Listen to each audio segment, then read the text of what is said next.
2020년 한 해의 마지막 수요일입니다. 오늘도 이 시간에 예배 시간을 기억하며 함께 예배 자리에 나오신 우리 모든 성도님들을 주님의 이름으로 축복합니다. 오늘 우리에게 주신 그 하나님 말씀 함께 보도록 하겠습니다. 오늘 우리에게 주신 하나님의 말씀은 베드로후서 2장 말씀입니다. 베드로후서 2장 1절에서 22절에 조금은 길지만 이 말씀을 우리가 함께 보도록 하겠습니다. 베드로후서 2장 1절에서 22절의 말씀을 봉독해 드릴 때 함께 자택에서 봉독하며 또 말씀을 묵상하도록 하겠습니다. 말씀을 읽겠습니다. 그러나 백성 가운데 또한 거짓 선지자들이 일어났나니 이와 같이 너희 중에도 거짓 선생들이 있으리라. 그들은 멸망하게 할 이단을 가만히 끌어들여 자기들을 사신 줄을 부인하고 임박한 멸망을 스스로 취하는 자들이라. 여럿이 그들의 호색하는 것을 따르리니 이로 말미암아 진리의 도가 비방을 받을 것이요 그들이 탐심으로 지어낸 말을 가지고 너희로 이득을 삼으니 그들의 심판은 옛적부터 지체하지 아니하며 그들의 멸망은 잠들지 아니하느니라.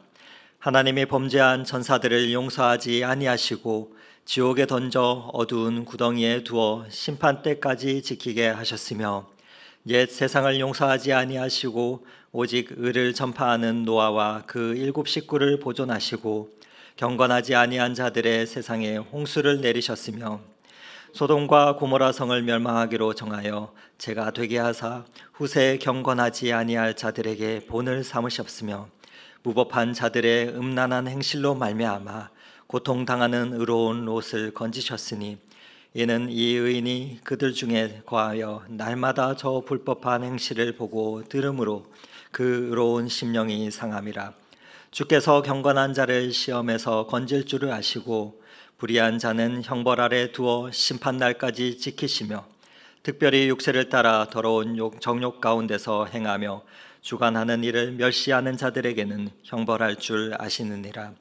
이들은 당돌하고 자긍하며 떨지 않고 영광에 있는 자들을 비방하거니와 더 큰 힘과 능력을 가진 천사들도 주 앞에서 그들을 거스러 비방하는 고발을 하지 아니하느니라. 그러나 이 사람들은 본래 잡혀 죽기 위하여 난 이상 없는 짐승 같아서 그 알지 못하는 것을 비방하고 그들의 멸망 가운데서 멸망을 당하며 불의의 값으로 불의를 당하며 낮에 즐기고 노는 것을 기쁘게 여기는 자들이니 정과 흠이라. 너희와 함께 연애할 때 그들의 속임수로 즐기고 놀며 음심이 가득한 눈을 가지고 범죄하기를 그치지 아니하고 굳세지 못한 영혼들을 유혹하며 탐욕에 연단된 마음을 가진 자들이니 저주의 자식이라. 그들이 바른 길을 떠나 미혹되어 부올의 아들 발람의 길을 따르는도다. 그는 불의의 삭슬 사랑하다가 자기의 불법으로 말미암아 책망을 받되 말하지 못하는 나귀가 사람의 소리로 말하며 이 선지자의 미친 행동을 저지하였느니라. 이 사람들은 물 없는 샘이요 광풍에 밀려가는 안개니 그들을 위하여 캄캄한 어둠이 예배되어 있나니 그들이 허탄한 자랑의 말을 토하며 그릇되게 행하는 사람들에게서 겨우 피한 자들을 음란으로서 육체의 정욕 중에서 유혹하는도다. 그들에게 자유를 준다 하여도 자신들은 멸망의 종들이니 누구든지 진 자는 이긴 자의 종이 됨이라. 만일 그들이 우리 주 대신 구주 예수 그리스도를 알므로 세상의 더러움을 피한 후에 다시 그 중에 얽매이고 지면 그 나중 형편이 처음보다 더 심하리니 의의 도를 안 후에 받은 거룩한 명령을 저버리는 것보다 알지 못하는 것이 도리어 그들에게 나으니라. 참된 속담에 이르기를 개가 그 토하였던 것에 돌아가고 돼지가 씻었다가 더러운 구덩이에 도로 누웠다 하는 말이 그들에게 응하였도다. 아멘. 네, 감사합니다. 베드로 전서와 후서를 계속해서 우리가 묵상을 하고 있습니다. 베드로 전서는 주로 교회 외적인 그 핍박 가운데서 성도가 꿋꿋이 산 소망을 가지고 또 믿음의 그 길을 걸어갈 것을 강조하고 있다면 베드로후서는 그 외적인 환난만이 아니라 교회 안에 시간이 지나고 또 숫자가 많아지며 조금 성장한다 싶을 때 교회 내부에서 내적으로 부패한 자들이 일어나므로 이러한 자들과 거짓 선지자들 이단들에 대한 경계를 우리에게 기록해주고 있는 편지입니다. 바로 거짓 선지자들이 횡행하면 할수록 성도들은 그렇게 더욱더 영광스러운 그 제사장의 직무 가운데 신의 성품으로 참여하는 자가 되어야 한다라고 말씀을 하면서 지난 시간 1장에서는 예수 그리스도를 믿고 구원받는데 그치는 것이 아니라 신앙이 점점 더 자라서 또 그리스도의 모습을 닮아가며 또 그렇게 그 삶의 모습으로 예수 그리스도를 전하는 자들이 되라라고 권면을 해 주었습니다. 그러면서 오늘 2장에 들어서는 사도 베드로는 본격적인 말씀을 우리에게 전해주고 있습니다. 1절에서부터 우리가 읽었던 8절까지는 이단의 거짓 선지자들의 일반적인 현상에 대해서 설명해주고 있다면 이후 끝절까지는 이단들의 그 행태들에 대해서 우리에게 자세하게 말씀을 주고 있습니다. 한 법정에서 소송이 재판이 진행 중이었습니다. 일명 청춘 반환 소송으로 한 이단 단체에 속해서 오랫동안 젊음의 시간을 빼앗긴 채 고통을 당했던 사람들이 자신을 그곳으로 이끌었던 그 사람들을 대상으로 내 청춘을 돌려다오라며 손해배상 청구를 한 그러한 재판이었습니다. 재판을 진행되는 그 과정 가운데 반대측 변호인들이 이렇게 묻습니다. 어떻게 비상식적인 일들이 왜 그때는 믿었으며 따르다가 이제야 와서 소송을 거느냐 하며 신문을 증인들에게 합니다. 그때 증인들은 이렇게 대답했습니다. 처음부터 철저하게 기획되고 거짓된 곳에 수개월 동안 또 그 시간들을 보낸 후에 우리는 세뇌가 되어 그들이 하는 말을 따를 수밖에 없었습니다 라며 고백을 하였습니다. 재판이 계속 진행되며 그 가운데 드러나는 그 단체의 신도 통제 방법들은 참으로 다양했습니다. 예를 들어 갈등이 발생할 때 그 상대방의 그 접근들을 막고자 사전에 신변 보호 요청을 쓰도록 하여 멀쩡한 가족들과 그 사이를 갈라놓는 것을 보게 됩니다. 또 잘 알려진 것처럼 인터넷을 마치 선악과처럼 비유하며 이를 접하면 영이 죽는다라며 겁을 주기도 했습니다. 단체 내부의 한 부서는 또 부정적인 정보들에 대해서 계속해서 게시 중지를 신청하면서 정보를 왜곡해 왔던 것이 드러났습니다. 이외에도 생각할 수 없는 다양한 수많은 방법들로 신도들을 통제해 왔습니다. 어디 이 단체뿐이겠습니까?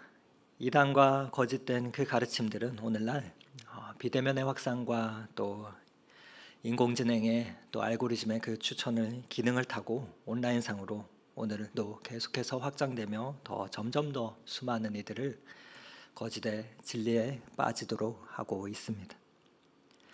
오늘날 우리 주위에는 이로 인해서 거짓된 가르침으로 인해 너무나 희생당하고 고통받는 사람들이 많이 있음을 발견하게 됩니다. 그러나 중요한 것은 이러한 거짓된 모습들이 교회 안에도 들어와 있는 것을 발견하게 됩니다. 때때로 이러한 교회의 모습을 이단들은 더욱더 지적하면서 본인들은 사회에서 그 봉사활동이라는 그 행위들을 통해서 그 결과들을 통해서 사회에서 공적인 공신력을 얻기 위해서 애쓰고 있는 모습을 보게 됩니다. 계속해서 교회의 문제점들을 노출시키려는 그 시도를 멈추지 않는 것이 오늘날의 형세이죠. 그러나 이런 이단에 대해서 교회는 이단을 정죄하지만 또 사회로부터는 교회가 외면당하고 있는 오늘날의 상황을 마주하게 됩니다. 그런데 그런 일이 오늘날만 있었던 것이 아닌 것 같습니다. 오늘 본문의 1절 말씀에 이렇게 말하죠. 그러나 백성 가운데 또한 거짓 선지자들이 일어났나니 이와 같이 너희 중에도 거짓 선생들이 있으리라. 그들은 멸망하게 할 이단을 가만히 끌어들여 자기들을 사신 주를 부인하고 임박한 멸망을 스스로 취하는 자들이라. 성경을 말세가 가까워갈수록 수없이 많은 거짓 선지자들이 등장할 것이다. 또 그 거짓 가르침들이 생길 거라 누누이 우리에게 경고해주고 있습니다. 그러한 환경 가운데서 성도가 어떻게 하면 속지 아니하고 그 하나님의 진리 가운데 굳건히 서서 걸어갈 수 있을까요? 사도 베드로는 오늘 본문을 통해서 우리에게 두 가지 사실을 알려주고 있습니다. 먼저 이단에 대한 경고장으로 거짓 선지자들은 늘 있다 말씀해 주시면서 그들이 받을 벌이 확실함을 이야기합니다. 9절과 10절의 말씀입니다. 주께서 경건한 자들은 시험에서 건질 줄 아시고 불의한 자는 형벌 아래에 두어 심판날까지 지키시며 특별히 육체를 따라 더러운 정욕 가운데 행하며 주관하는 일을 멸시하는 자들에게는 형벌할 줄을 아시느니라. 이에 대한 근거로 사도 베드로는 독자들이 이해하기 쉽도록 오래된 이야기를 우리에게 들려주고 있습니다. 구약의 세 가지 사건의 이야기를 예로 듭니다. 그러면서 첫 번째, 죄를 범하여 타락한 그 천사의 이야기를 우리에게 들려줍니다. 4절 말씀에 하나님이 범죄한 천사들을 용서하지 아니하시고 지옥에 던져 어두운 구렁이에 두어 심판대까지 지키게 하셨다 말합니다. 여러분, 천사가 어떠한 존재들입니까? 천사들은 하나님을 섬기며 경배하기 위해 지음받은 피조물들입니다. 그들은 거룩한 존재로 그렇게 창조되었습니다. 성경은 그들을 가리켜서 그래서 거룩한 자다라고 부릅니다. 다니엘서 8장 13절에 등장하는 표현에 이렇습니다. 내가 들은즉 한 거룩한 이가 말하더니 다른 거룩한 이가 그 말하는 이에게 묻되 환상에 나타난 바 매일 드리는 제사와 망하게 하는 죄악에 대한 일과 성소와 백성이 내어준 바 되며 집합해야 할 일이 어느 때까지 이를꼬. 바로 이들은 성결한 존재들이다라는 말을 우리에게 알려줍니다. 하나님처럼 전지전능하지는 못하지만 사람보다는 우월한 능력을 가지고 있다 합니다. 하지만 이러한 천사들도 죄를 범하여 하나님께 반역할 때 그때는 하나님께서 가차없이 이들을 심판하심을 우리에게 알려주고 있는 것입니다. 교만은 하나님의 심판을 부릅니다. 성경에는 교만에 대한 그 경고와 또 심판의 예언이 계속해서 등장합니다. 이사야서 14장에 바벨론이 멸망하고 이스라엘이 본토에 귀환할 것이라는 그러한 예언들이 나오지요. 그때 바벨론의 멸망의 원인으로 그들의 교만을 지적합니다. 그러면서 했던 표현이 무엇인가? 이사야서 14장에 가장 높은 구름에 올라가 지극히 높은 이와 같아지리라 하는도다. 그러나 이제 내가 스올 구덩이 맨 밑에 떨어짐을 당하리로다 라고 말하며 경고하시고 계십니다. 천사의 범죄와 하나님의 심판의 사건을 보면서 우리는 아무리 거룩한 존재라 할지라도 하나님께 범죄할 때 심판을 면할 길이 없다는 사실을 다시금 상기해야 합니다. 이어지는 두 번째 이야기는 노아의 홍수의 이야기를 우리에게 들려줍니다. 옛 세상을 용서하지 아니하시고 오직 의를 전파하는 노아와 그 7 식구를 보존하시고 경건하지 아니하는 자들의 세상에 홍수를 내리셨다 말합니다. 많은 성경 연구가들이 오늘 베드로가 말한 이 본문을 말할 때 창세기 6장의 본문을 배경으로 설명을 해줍니다. 창세기 6장에 보면은 이 땅에 살았던 모든 사람들의 마음속에 죄가 얼마나 가득했는지, 그래서 하나님이 사람을 지으신 것을 한탄하시고 홍수로 다 쓸어버리시는 그 장면들이 나옵니다. 노아의 홍수의 사건을 생각하며 우리는 종종 그 하나님이 전 인류를 쓸어버리시다니 사랑의 하나님이 맞습니까? 라고 말하며 묻게 됩니다. 그러나 우리는 하나님께서 전 인류를 하루아침에 쓸어버리신 게 아니라 120여 년의 그 시간 동안을 기다리셨음을 또한 기억해야 할 것입니다.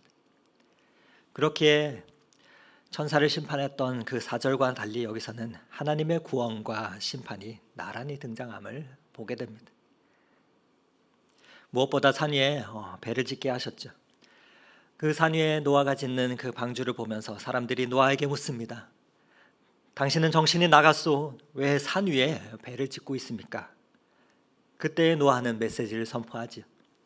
회개하시오. 하나님이 장차 이 땅에는 홍수를 내려 전 인류를 심판하실 것입니다. 구원받기 원하는 하나님께 돌아오시오. 그렇게 선포합니다. 그러나 놀랍게도 전 인류 가운데 노아의 식구를 제외한 단 한 사람도 그 말을 믿지 않았다, 돌이키지 않았다라고 성경은 말해줍니다. 이후 이 혹독한 심판 가운데서 하나님은 노아의 8식구를 보존하십니다. 노아는 단순히 방주를 지은 그 인물만이 아니라 이렇게 하나님의 의를 선포하며 또 사람을 구하려고 노력했던 그러한 자였습니다. 그러나 그의 노력에도 불구하고 사람들은 그 말을 믿지 않고 죄 가운데 머물러 있었습니다. 그리고 홍수의 심판을 면할 수가 없었죠. 마지막으로 이어지는 세 번째 사건은 소돔과 고모라 심판을 언급해주고 있습니다. 6절에서 8절의 말씀을 읽어드립니다. 소돔과 고모라 성을 멸망하기로 정하며 제가 되게 하사 후세에 경건하지 아니한 자들에게 본을 삼으셨으며 무법한 자들의 음란한 행실로 말미암아 고통당하는 의로운 롯을 건지셨으니 이는 이 의인이 그들 중에 거하여 날마다 저 불법한 행실을 보고 들음으로 그 의로운 심령이 상함이라. 지지난 시간에 김재 목사님께서 소돔과 고모라에 대한 이야기를 자세히 나누어 주셨던 것을 기억해 보면 조금 좋겠습니다. 하나님은 소돔과 고모라를 물이 아닌 불과 유황으로 심판하셨습니다. 그 말은 그 도시의 모든 생명체를 멸하셨다는 말이죠. 그 모습을 보면서 이야기를 접하며 우리는 또 묻습니다. 하나님 너무 잔인하신 거 아닙니까? 그러나 우리는 아브라함의 간청을 통해서 소돔과 고모라가 얼마나 타락했었는지 창세기 18장을 통해서 확인하게 됩니다. 창세기 18장에 아브라함이 간청을 하지요. 하나님 그 도시에 의인 50명만 있으면 어떻게 하겠습니까? 그 사람들도 그 의인들도 같이 멸망시키시겠습니까? 예, 하나님이 아니라 말씀하시죠. 또 묻습니다. 아브라함이 하나님 그 도시에 의인 45명이 있으면 어떻게 하시겠습니까? 하나님 40명이 있으면 어떻게 하시겠습니까? 하나님 30명은요? 아니 하나님 10명은요? 라며 계속해서 아브라함이 하나님께 묻습니다. 그런데 의인이 보이지 않습니다. 아브라함의 계속되는 간청에 하나님은 마지막으로 말씀하시죠. 의인이 10명만 있어도 내가 그 도시를 멸망시키지 아니하겠다. 이게 무슨 말입니까? 소돔과 고모라가 그만큼 타락했다는 것을 반증해 주는 말입니다. 우리는 성경의 그 심판과 경고를 흘려듣지 말아야 합니다. 하나님은 모든 자들을 반드시 심판하실 것입니다. 어쩌면 우리는 노아의 홍수나 또 소돔과 고모라의 이야기가 그렇게 피부에 잘 안 와닿을지 모르겠습니다. 하지만 당시 이 권면을 받았던 이들은 그들의 전통 가운데서 이것이 얼마나 엄청난 심판이었는지를 깊이 깨달았을 것입니다.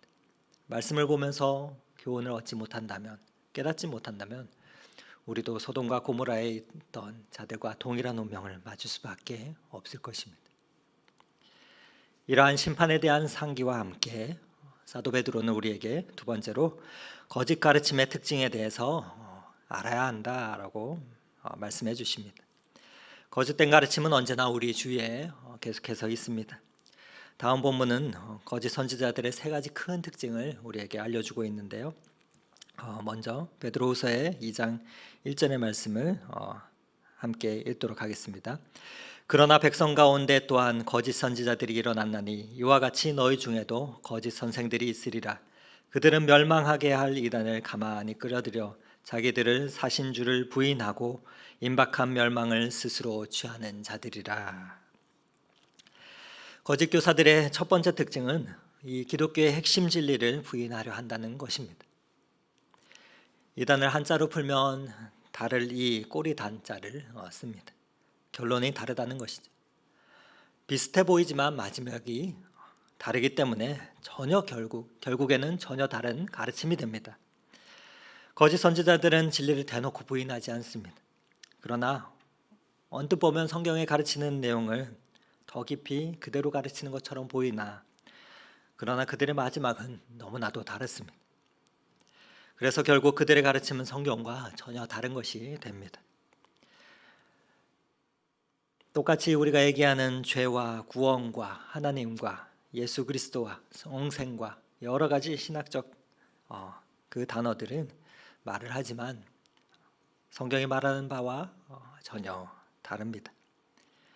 왜냐하면 그들이 의도하는 바는 단 한 가지이기 때문에 그렇습니다. 기독교의 핵심인 예수 그리스도를 부인하는 것입니다. 어떻게 부인합니까? 그 끝에 예수와 하나님의 나라가 아닌 개인의 왕국과 교주만 있기 때문입니다. 우리의 믿음과 신앙 또 그리고 우리의 삶의 고백은 예수 그리스도가 결론이 되게 해야 합니다. 모든 이단들의 공통적인 특징이 있습니다. 그것은 그리스도를 인정하는 것 같으면서도 교모의 자신을 더 높인다는 것입니다. 이는 결국 주님을 부인하는 행위가 됩니다. 예수님은 이 세상에서 하나님께 나아갈 길은 오직 당신뿐이라 말씀하십니다. 그러면서 내가 곧 길이요 진리요 생명이니 나로 멀미하지 않고는 하나님께 올 자가 없느니라 말씀해 주고 계시죠. 손끝 하나로 오늘날 수많은 말씀들을 접할 수 있는 시대가 되었습니다. 그러나 말씀을 들으며 또 신비한 마음에 끌리며 또 굉장한 카리스마와 영성이 있어 보여도 함부로 따라가서는 안 됩니다. 충분한 시간을 가지고 그 가르침과 내용과 그 결론을 성경의 가르침과 비교해 보아야 합니다. 그래서 성도의 철로역정은 끝날 때까지 끝난 것이 아닙니다. 그래서 성경을 가까이 해야 하는 것이죠.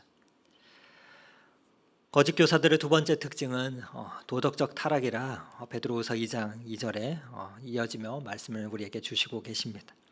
여럿이 그들의 오색하는 것을 따르리니 이로 말미암아 진리의 도가 비방을 받을 것이요 라고 말씀해 줍니다.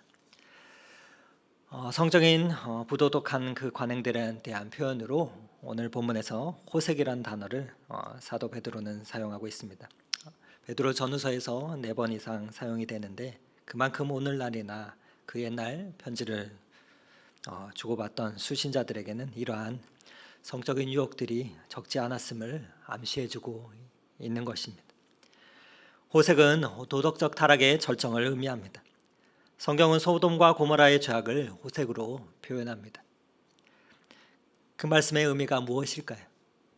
소돔과 고모라의 백성들이 다른 것은 다 정상인데 성적인 것에서만 문제가 있었다는 의미겠습니까? 그렇지 않습니다. 소돔과 고모라의 백성이 성적으로 타락했다는 말은 그들의 도덕적인 그 수준을 나타내주고 있는 것입니다. 성적으로나 도덕적으로나 철저하게 타락했다는 그러한 의미입니다. 이러한 거짓 선지자들과 그를 따라가는 사람들의 모습을 이어서 사도 베드로는 더 자세히 우리에게 표현해주며 구체적인 그 타락상을 언급하고 있습니다. 14절과 18절의 말씀입니다. 음심이 가득한 눈을 가지고 범죄하기를 그치지 아니하고 굳세지 못한 영혼들을 유혹하며 탐욕에 연단된 마음을 가진 자들이니 저주의 자식들이라. 그들이 허탄한 자랑의 말을 토하며 그릇되게 행하는 사람들에게서 겨우 피한 자들을 음란으로서 육체의 정욕 중에서 유혹하는도다. 제일 먼저 우리에게 경고하며 언급했던 사상적인 부패가 호색과 또 탐심으로 전이되는 것은 시간 문제입니다. 그러나 이 도덕적인 타락보다 더 심각한 것은 이로 인해서 진리의 도가 회방받게 된다라는 것이죠. 왜 이런 일들이 계속해서 일어나게 되는 것일까? 그것은 신격화의 결과입니다. 교회는 예수 그리스도를 신앙화하지만 거짓 선지자들과 이단은 예수 그리스도가 아닌 사람을 하나님으로 구세주로 또 보혜사로 신격화하기 때문입니다. 그렇다고 오늘날 사회의 지탄을 받는 비윤리적인 행위를 하는 교회와 또 그 지도자들의 죄 또한 이들보다 덜하다 할 수 없을 것입니다. 오히려 정통이라는 그 미명하에서 행해지는 사회적 윤리적 여러 가지 그 죄악과 죄질은 어떤 면에서 보면은 신앙 공동체에 더 위협적인 것일 것입니다. 동일한 죄를 저지르고도 이단이라고 정죄하고 정통은 용서한다는 것은 성경적이지도 않기 때문입니다. 그러나 교회를 향한 그 비판이 많다는 사실은 역설적으로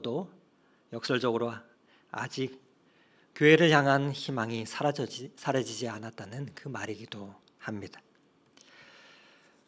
오늘 함께 예배를 드리시는 여러분들은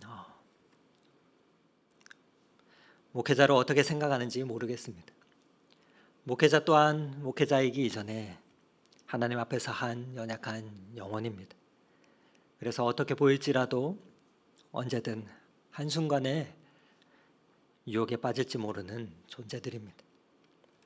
그래서 위에서 기도해 주셔야 합니다. 교회를 위해 섬기는 이들을 향해서 영육간에 강건하도록 또 그 가운데 지치지 아니하도록 사랑의 마음을 담아 기도해 주시기를 부탁을 드립니다. 서로를 향한 그 중보로 주님의 몸된 교회가 거룩을 회복하며 든든히 세워져 갈 수 있기를 간절히 소망합니다. 사도 베드로는 이어서 세 번째로 거짓 선지자들의 마지막 특징으로 탐심을 언급해 주고 있습니다. 3절 말씀입니다. 그들이 탐심으로써 지어낸 말을 가지고 너희로 이득을 삼으니 그들의 심판은 옛적부터 지체하지 아니하며 그들의 멸망은 잠들지 아니하느니라. 디다케라는 한 문서가 있습니다. 12사도들의 가르침이라 불리는 초기 그리스도교의 교리와 전례에 관한 문서인데 거기에는 참 선지자와 거짓 선지자를 구별하는 기준들이 명시가 되어 있습니다. 여러 기준들 중에 일부인데 한번 읽어드리겠습니다. 참 선지자를 만나면 최고로 대접하라. 선지자가 말씀을 자유롭게 전하도록 환경을 보장하라. 집에 와서 하루를 머물다 가거든 잘 대접하라. 이틀을 머물다 가거든 그냥 영접하라. 3일을 머물다 가거든 거짓 선지자로 알아라. 빵 외에 다른 것을 요구하지 않으면 참 선지자로 알되 돈을 요구하면 거짓 선지자로 알아라. 가르치되 스스로 행하지 않거든 거짓 선지자로 알라. 다른 사람을 돕자고 권하거든 참 선지자로 알라. 여러 이외에 참 선지자와 거짓 선지자의 기준을 우리에게 알려주고 있는데 사도 베드로는 이 거짓 선지자의 모습을 대해서 민수기서 22장에서 24장에 나오는 불의의 삭스를 사랑했던 발람의 예를 들면서 더 자세히 표현하며 경고하고 있습니다. 15절과 16절 말씀입니다. 그들이 바른 길을 떠나 미혹되어 부올의 아들 발람의 길을 따르는도다. 그는 불의의 삭스를 사랑하다가 자기의 불법으로 말미암아 책망을 받되 말하지 못하는 나귀가 사람의 소리로 말하여 이 선지자의 미친 행동을 저지하였느니라. 오늘날 교회에서 선포되는 말씀이 단순히 물질적인 복을 받는 방법을 제시하는 것이라면 그때는 우리의 마음에 경보를 울려야 합니다. 마치 발람이 앞에 닥친 심판을 깨닫지 못해 나귀의 책망을 들어야 했던 것처럼 말입니다. 우리는 이러한 가르침의 특징을 또한 알아야 합니다. 강단에서 선포되는 메시지가 한평생 가운데 단 한 번이라도 불편하지 않았다면 이상하게 생각해야 합니다. 그것은 내가 돌같이 무뎌졌거나 아니면 말씀을 전하는 자가 이상하거나입니다. 성경은 우리가 읽고 받아들이기에 참으로 힘든 메시지들을 많이 담고 있습니다.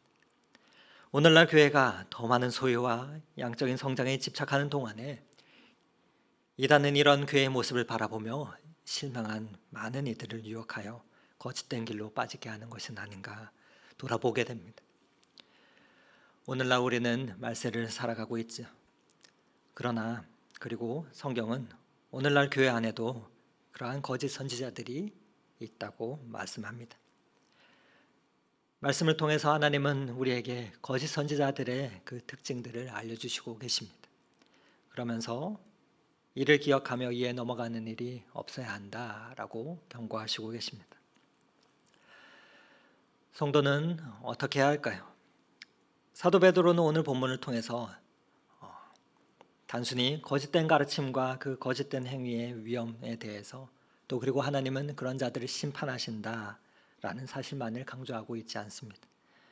그보다는 오히려 그러한 환경 속에서 믿음의 길을 걸어가고 있는 당신의 백성들을 향해 위로하시며 격려의 말을 오늘 본문 통해서 우리에게 하고 있습니다.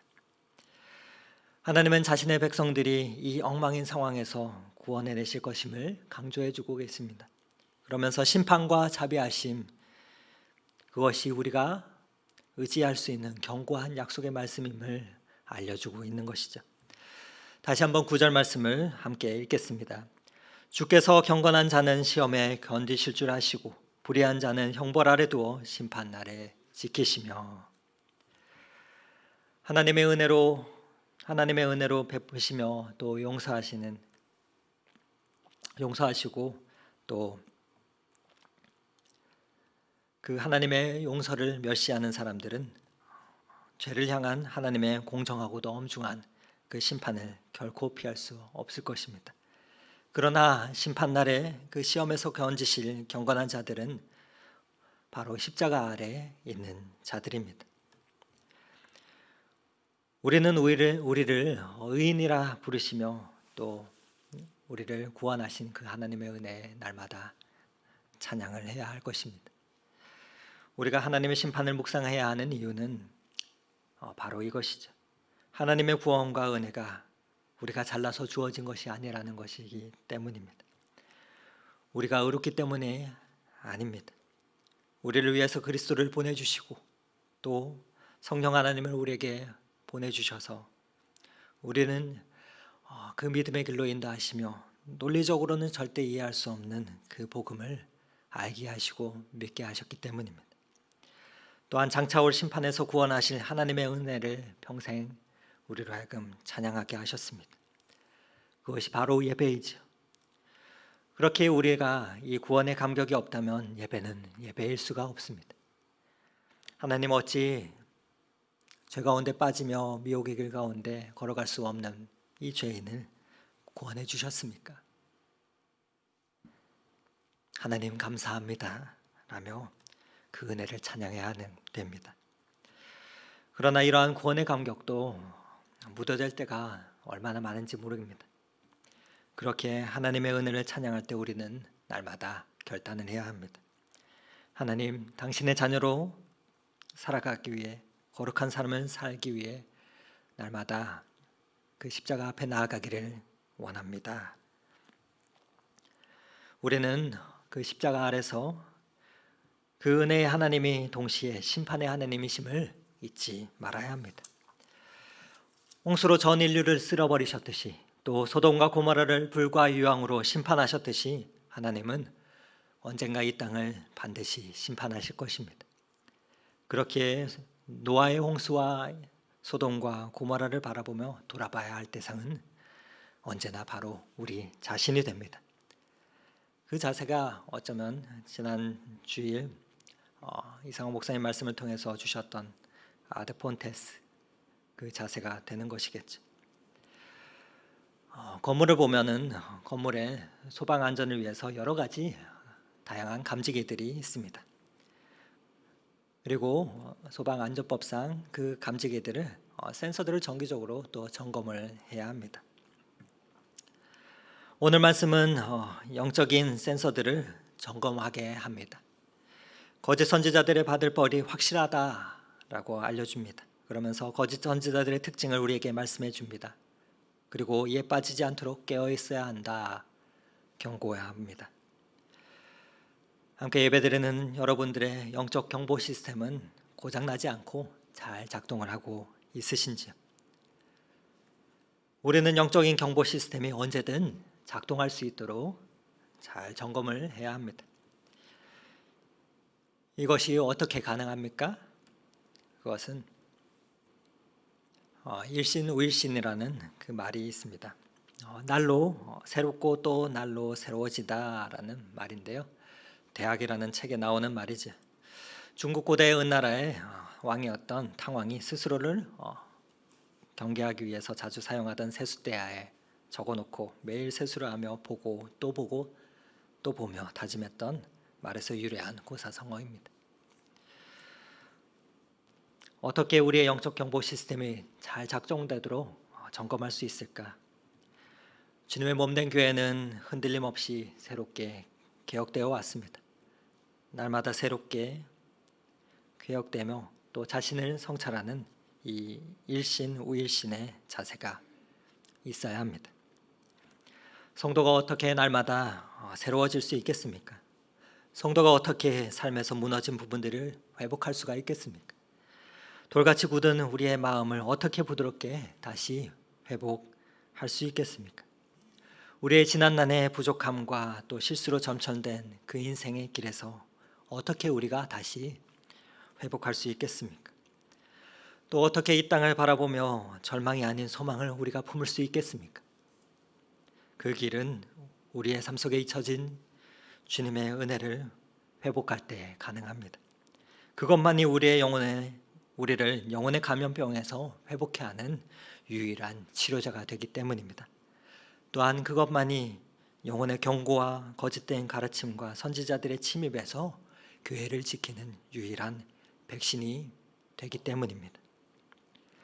십자가의 사랑만이 우리를 다시 회복시키시며 다시 존귀한 주님의 자녀로 일으켜주는 유일한 길이기 때문입니다. 그 십자가의 사랑 안에 머물며 나는 그분의 존귀한 자녀임을 날마다 확인해야 합니다. 날마다 이를 묵상하며 우리의 입으로 고백할 때에 그때 그 믿음의 고백 위에 반석과 같은 든든한 교회는 세워져 갈 것입니다. 여러분, 좋은 교회를 만났다 생각하십니까? 또 좋은 목회자를 만나서 기쁘십니까?